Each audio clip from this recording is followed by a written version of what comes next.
Bismillah, velhamdülillah, vessalatu vesselamu ala Rasulillah. Acabalar, acapalar, barыңыздардың tutkan orozаңыздарда Allah Taalam kemçiliksiz kabul kılsın.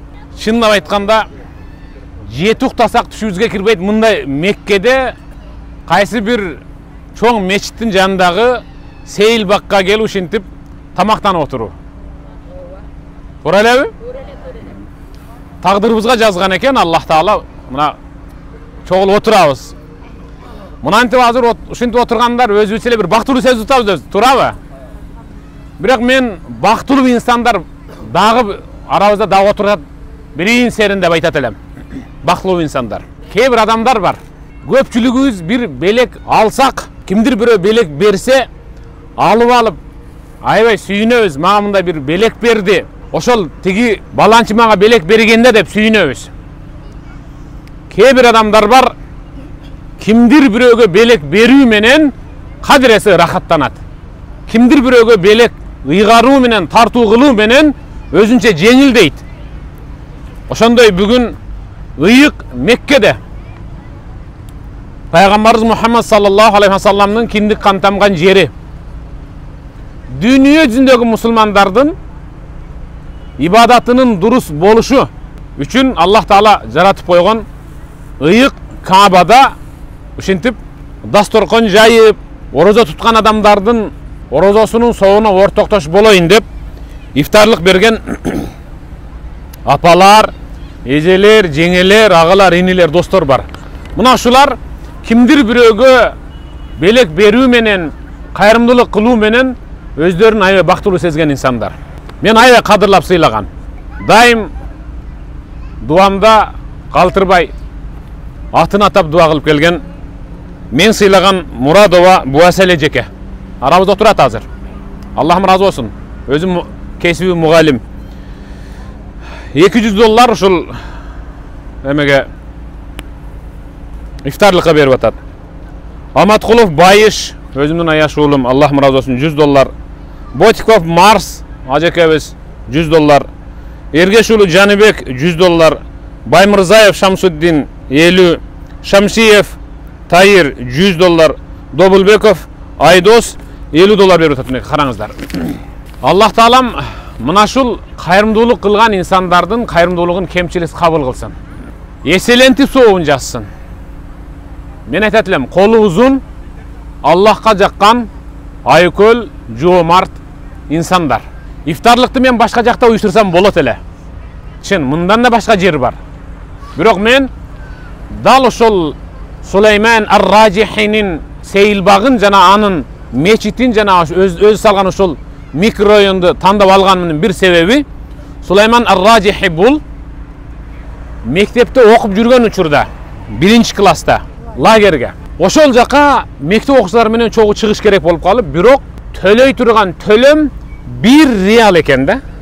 Төлөм 1 реал экен. Ошону төлөй албай, чыга албай калган да. Атадан эте жетим калган. Байкуш Жесир апасы ошону таап бере албай калган да. Аябай маанайы түшүп, кыжалат болуп, ошол мен да ушуларга кошулуп барганда жакшы болмокта деп кыжалат болуп атканда мектептеги бир мугалим эмне ыйлап атасың деп акырын сураса, болгон нерсемди баарын айтса, чөнтөгүнөн 1 реалды чыгарып туруп, ким ошол мугалимиң мына? Барсын мына Сулайман, мен төлөп койдум деп жөнөтүп жүргөн да. Мына эми ошол. Мен кичинемде окуп жүргөндө, окууга кетип баратканда, жолдо бара жатсам, аксакалдарга ассаламу алейкум деп салам айтып өтөбүз да, абаларга, акаларга. Каяка? Окууга. Берген деп чакырып, колун чөнтөгүнө салып, эми жүрөгүң жылый түшөт да, бир 5 тыйын, 10 тыйын берет. Болгону 5 тыйын, же 10 тыйын. Берсе ушундай сүйүнөм, валлахи Аллахтын аты менен ант ичип айтам. Азыр ошо кишилер бу жер бетинде жок, мен азыркы чекте ошолорго дуа кылам. Ал берген о 5 тыйын. Көңүлүмдү ушунчалык көтөргөн. Ушунчалык көңүлүмдү көтөргөн. Караң, ошол Сулейман ар-Ражихи мектепти бүтөт. Чоң окуу жайды бүтөт. Чоң ишкер болот. Саудия боюнча Ражихинин банкы бар. Ражихи банкы бар. Эми Саудияда илимий изилдөө борбору жана башка иши кылып айтор көп тармактуу иштерде анын ичинде мындай кайрымдуу нерселер бар. Анан миллиардер бир күнү баягы мугалимин эстеп барып акырын зыярат кылып жанына туруп, устазым мынабыл сиздики деп эң акыркы моделдеги машинанын ачкычын берип, сизге шаардын так ортосунан эң мыкты акыркы моделдеги үй жана башка ушул бизнестин өзүн шерик кылып алдына чөгөлөп түшүп, ушуну сизге тартуу кылдым. Сизге чоң рахмат, Аллахым разы болсун. Мен ушунчалык эсимдесиз десе, көзүнө жаш алып, мына мага көп да бул. Аябай ашыкча десе, баягы Сулайман ар-Ражих чөгөлөп түшүп алып туруп, устаз антпеңиз, мен ушунчалык муктаж болуп турганда, көзүмө мөлт-мөлт жаш келип, баягы эс алууга бара жаткан балдардан калып калам деп ушул атасыз болгондугум себептүү деп ыйлап, ушу жүрөгүм менен эңшерилип турганда, сиздин берген бир рыялыңыз менин көңүлүмдү ушунчалык көтөргөн, өмүр бою унутпай келем, кантип ошол бир рыялды төлөйм деп. Ошондон Сулайман ар-Ражих айткан, устаз, ошол учурдагы берген бир рыялды мен дүйнө жүзүндөгү акчамды жыйнап туруп сизге ушинтип көмүп койсам дагы мен аны төлөй албайм деп ыйлаган да. Ошондой кайрымдуу инсан. Мен ошондой кайрымдуу инсандын мечитинин жанындагы Сейилбакка ушу кайрымдуу инсандарды алып келип бир ушул жөнүндө айтып берейин дедим. Аллах таалам ушу сиздерден дагы эң мыкты урпак калтырсын. Колу узун берешендик кылып, жоомарттык кылып, жайган дасторконуңуздардан Аллах таалам эч качан кут берекени көтөрбөсүн. Меккеде ифтарлык берүү деген бул анча-мынча адамдын түшүнө кире бербейт. Чындап. Азыр мисалы биз 96 адамбыз. Ар бирибиз туткан орозобузга 100 000 орозонун соогун алып атабыз. Туткан орозобузга. Ал эми ифтарлык бергендер 96 адамдын орозосунун соогунчалык дагы сооп алып атат. Дагы 96 адамга ифтарлык бергендиги үчүн 100 000ден эсептеп көрөң, эми канча сооп алып атат. Субханалла. Аллах таалам баарыңыздардан разы болсун. Ар таңда Аллах таала ар бир инсандын жеке өзүнө 2ден периште түшүрүп, 2 периште тең ошол инсанга дуа кылып турат. Эмне деп? Аллахым, Аллахум муъти мунфикан халафа. Аллахым кайрымдуулук кылган инсанга, жоомарт, айкөл, колу узун инсандардын байлыгын ушунчалык болуп көрбөгөндөй арттыргын, эсептеп бүтө албай калсын деп периште дуа кылат. Ал эми ичи тардык кылып бар болуп турса бербей койгондорго экинчи периште Аллахум мa'ти мумсикан талафа. Аллахым бар болуп турса дагы бербей койгондугу үчүн ала тоодой болгон байлыгын издеп таппай калсын, жок болуп кетсин, жакшылыгына буйрубай калсын деп дуа кылат деген да. Аллахым ушул ыйык Мекке шаарында баарыбыздын көңүлүбүздү көтөрүп, курсагыбызды тойгозуп, ифтарлык берген мына ушул ата талган эжелерден, эжекелерден, уулдарыбыздан, кыздарыбыздан Аллах таалам өзүңө разы болгон я Раббал аламин. Аллахым баарыбыздын туткан орозобузду кемчиликсиз кабыл кылсын. Жайылган дасторкондон эч качан кут береке кетпесин.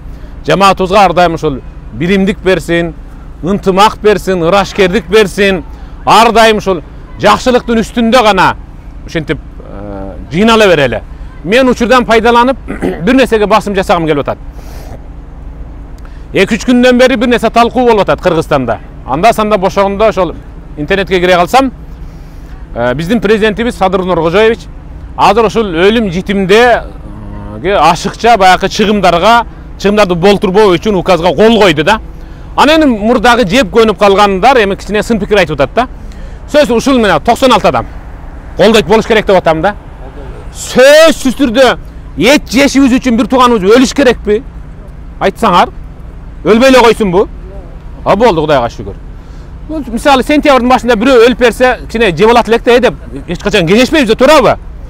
Сентябрь бүтүп баратат, октябрда ким өлөт экен деп күтүп калабыз да. Туурабы? Ошондуктан мында кичине ойлонуш керек да. Силер дагы мына умрага келген инсан катары аталар, абалар, койгула буну ысырапкерчилик. Мына карагыла азыр мынакей. Ушунча 96 адамга мына жупуну гана бир момунда болгон ысык темир термоста аш келди. Мен чынын айтканда курсам жаман катып ачты эле. Өзүм эле жеп кое турган болдум эле да муну онучу.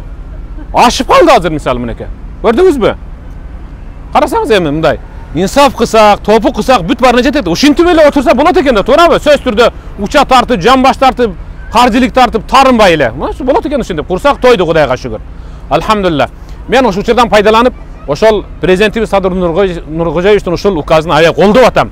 Ушул ыйык Мекке шаарында умра кылып жүргөн ушул кыргызстандыктар катары баарыбыз колдойлу, дуа кылалы, жүзөгө ашып кетсин. Алла таалам береке берсин. Келечек муун эң бай жана бардар ыйманда, инсафта, хидаятта жашашына биз дуа кылалы. Аллахым баарыңыздардан разы болсун. Чоң рахмат. Мынау күндөр, ушул күндөр кылымдар бою кимдир бирөө несинде калып калсын. Чын. Эртең барганда ошол жерде сагынасыз. Ошол жерде сагынасыз да. Инсанда бир өкүнүч бар. Мисалы, кандай өкүнүч? Жетпей калган нерсесине, ала албай калган нерсесине, таппай калган нерсесине өкүнө берет да.